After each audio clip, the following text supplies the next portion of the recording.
Hello and welcome to another video from Direct Processing Network.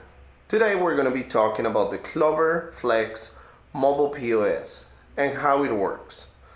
The Clover Flex, it's the mobile version of the popular Clover Station and Clover Mini that you may have seen around different businesses around the US.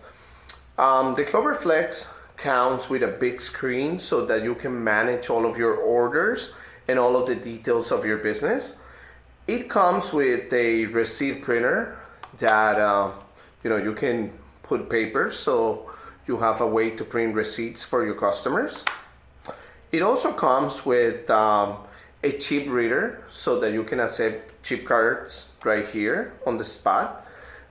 It also has the ability to either connect through Wi-Fi, or some of these units have the ability to have a SIM card inside, making them great for portable businesses or mobile businesses where you may be in the middle of a job site or something and you need to charge your customers. The Clover Flex is perfect for that.